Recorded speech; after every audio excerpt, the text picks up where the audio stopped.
iPads, that's how it works. Other than that, they're gonna have driver tech information. And your driver tech information, you got if the police pull you over, highway patrol pull you over, and they gonna say, hey, I tell you what, here's my number right here. I need you to fax me over in my car. I need you to fax me over your last 7 days of log. Now he can get in there truck and look at it if he want to. I want you to fax it to me. If you don't know how to fax it to him, he gonna give you about 30 minutes. After that, he gonna be, hey driver, I ain't got all day. You can fax it to me or not. If you can't fax it to him, when he get through with it, he gonna write you a ticket. A ticket about $400. Just because you can't fax it. Because you can't fax it to him. So the best thing to do, you better get the reading real fast on how to do it. If not, you better call safety. You know, hey, Mayday, give me safety. Yeah, but you can't get out there and get flustered. No. You know what I mean? But you will, because like I say, he be sitting right there looking at you, know, come on, driver, tighten up. I ain't gonna be here all day. That's how they gonna be. He gonna give you enough time. He'll give you enough time, so you better get, might say you're out there with your trainer. Your trainer not only let you do all the driving, you need to do all the computer work. You need to understand, because once you learn the system on the computer, it's easy to do. Because all your micro, they got it on the sheet, so whatever you need, just look on the sheet, see what you need to do. All right, so other than that, this is registration for your tractor. Like I say, every tractor has their own. Like I said, we just used this the other day when she had that little accident. They wanted this book, so I had to go give them the book. So they got the registration information. They wanted to see, of course, the insurance card. See, that's why I say you gotta have this. They wanted to see the insurance card. They got the information of the insurance card. This is the IFTA right here. The IFTA permit for your IFTA right here is gonna be on the side of both trucks, so you can get fuel from each state. So this allows you to get fuel. No. All right, other than this, gonna be U.S. Express in total. This is a lease agreement with the trucking company that they got these trucks from. This is U.S. Express leasing agreement with the trucking company again. But right here, this is for haul hazmat. I don't know if anybody got hazmat. I got hazmat, but I'm gonna let them go though. But I do have them. But that's, you got to haul hazard material. Total got to have this to haul hazard material. That's why this book is so important. And the rest of it gonna be beer and alcohol. We do a lot of Anheuser-Busch. So this is California, Colorado. So every state does their own. Kentucky, New Mexico, New York. Rest of it just beer and alcohol. Okay. So that's about it. So you got to make sure that you find this book. First thing you do, find your permit book. All right. All right. Other than that, let's go right here. The truck don't start, okay? And if everything is good, but it just won't start, well, they're gonna be called breakdown. First thing they're gonna tell you, all right, did you check the batteries? They just want you to lift it up, look and see, make sure you don't see no corrosion going on. Make sure everything is tight. That's all they want you to do. All right, right here at the end of the day, end of each day, I'm telling you, you need to do this, especially right now, because the weather is shifting. These are your air tanks. But it's two right here. All these trucks is different. So these two right here, but you need to drain your air tank. If not, the moisture gonna build up. Get a whole about a cup of water. And right now, it's finna start getting cold. That water gonna turn into ice. You hit them brakes, you ain't finna go nowhere. Once they iced up, they gotta call breakdown out there for you. They gotta shoot this heat stuff through your lines, and then they get you going out about 2 or 3 hours. But they gonna sit there and try to make money off you since they already got them 2 of the lines. Where the other 2 at? It's another one in the back. So other than that, right here, of course, is your DEF. This is your DEF tank. Of course, the cap is blue. It's got a little spout right here that you can put it in. Mm-hmm. Now, physically, the one that you put the diesel in, it cannot fit inside of there. Yeah. But people have just put it right there too, and they shooting it in there. But they don't do that, you know. But now the DEF tank itself, it'll fit directly up in there. It's small, just like this. Yeah. It's right up in there. So now when you're ready to get fuel, they're gonna ask you first, all right, do you want diesel? Yeah, they ask you, do you want a reefer unit? Of course, you ain't pulling no reefer unit, no. Then it's gonna ask you, do you want DEF? So if you say DEF, you can skip it or say yes. If you say yes, when you get through fueling up, you're gonna fuel up first. Now the DEF tanks is like this. The nozzle for the diesel is right here, but the nozzle for the DEF is right here. They got them crisscross, but they got a color. It's blue as well. So when you get to filling your diesel tank up, you just hang it back up, put the cap back on. Then you got to pull out your nozzle for your DEF, cut it on. You hit the button, cut it on, and shoot it in there. Okay, but like I say, if you think about it, that you cross it up, you weren't paying attention, or you don't even know, or you think you did it, just don't start the engine. Is it a gauge or something that'll let us know like how much depth we supposed to put in there? Now every time I'm tell you something, every time you put depth in there, they got 2 gauges. One gauge is like a regular fuel gauge. This is like it's fully empty. Other gauge got 4 lights. So as you either go down to 3, go down to 2. When it hit 1 light, you need to be putting some depth in it. Okay, because if we run empty on depth, it's gonna shut off on you. That's all to it. It's gonna shut off. So don't never, even with your depth, your regular fuel, don't run out of fuel. Please don't. Look, not only that's embarrassing, but it's gonna cost you money. Because if you run out of fuel, when the truck come out to you, say the gas is like $3 a gallon, they gonna charge you $8 to bring you 5 gallons worth of gas. $8 a gallon to bring you the diesel out there. Then they gotta start it up. Now you don't pay for them to come out there. You gotta pay for them to follow you back to the truck stop. So when you get through it, you're gonna be out about $350 on 5 gallons of diesel. So just remember, you got a card in your wallet. Yeah, you got to. You got a card in your wallet. They want you to fuel up at the Love, but there ain't no Loves around. You know, they want you to use a Flying J. But if you just happen to forget, ain't none of it around, you dead on empty, well, they'll let you use the mom and pop's place, but you got to call. You're gonna have to call breakdown and tell them. They got to get all your information and all that. So, you know, but it's better than running out. So just like I said, just watch it. But like I said, now you happen to think you don't got these crisscross and you don't put one in the other. The only thing you have to do, just remember, the only thing you have to do is drain plugs up under there. They rather drain it out, let it go on the ground or whatever, than to let it run through the system and mess them up. How you doing? All right. How many we got today? 9 with salad. Okay. So that's all we got. That's all we got to do. Okay, they'll just drain it out, let it run on the ground, or let it run down, or whatever, or catch it. But thing of it is, it didn't go through the system. So they'd rather do that, okay? So, all right, other than that, make sure your step is good. Make sure it supports your weight. Everything is good to go on that. And as you're coming down, like I say, make sure your cap is good. All right, somebody broke my safety latch. Brother, I told him to check. He checked, snatched it. I said, man, come on, brother, look. Are you serious? You need to hurry up and get you home.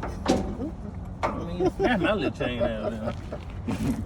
Last time you been home. But other than that, just make sure they got the straps on the tank. One right here, one in the middle way. Just make sure they on. Make sure you don't see nothing broke. Walk down the side. Now, inside the box here, that's why they used to have the emergency equipment. Now, this is just like a storage box. It'll be under your bed. It's going to be under your bed. So, like luggage or whatever you want to put in there. Extra gallon of oil or something, whatever. So, yeah, but they got the beds out of these, you know, for the in the back. So, but this all these like a little compartment for you. So other than that, just make sure everything is good. Now these trucks got the DOT numbers on. They used to put the VIN numbers on it. The only state you got to worry about is Colorado. Colorado still go by your VIN number. So if they see you coming through Colorado, they might pull you in. That way they will make sure the truck ain't stolen. That's the only reason. But the rest of the states say, look, hey, we ain't gonna worry about no VIN number. So they did. Colorado is still sticking with it. Probably all that dope they smoking up there. Anyway, make sure everything is good. Make sure everything is secure. Coming back into the side fairing. This, of course, is your splash guard. We want to make sure. Now, if you just keep these your lines and stuff hung up in the doorways, they'll be okay. Just keep them hung up. Now, you got these rubber grommets right here. Just make sure they ain't cracked or damaged. Sometimes they get pushed in. You ain't got to do just get a screwdriver with your fingernail and just push them back out. And just make sure they flush. Cause what it is, if you ain't got no good seal when you hook to the trailer, and if they leaking, if you hear a leak, well, DOT be standing outside, and that's what they listening for. When you coming by there, they outside smoking a cigarette, well, they actually looking for leaks, make sure your truck ain't leaking nothing, and they out there making sure, see, can they hear any kind of leaks? Because if they do, they gonna signal the man in inside, they gonna flag you around back at DOT.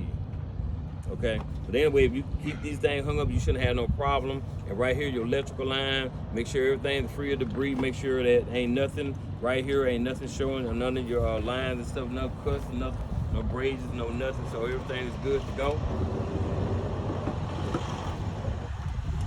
All right. And then the glad hands. Huh? Them the glad hands. Yeah, them the glad hands. All right. So we're coming on down right here to my left is the air tank. Okay, this is the air tank. Now the air tank got 2 cables that support it. Them cables will break. You gotta pay attention to them.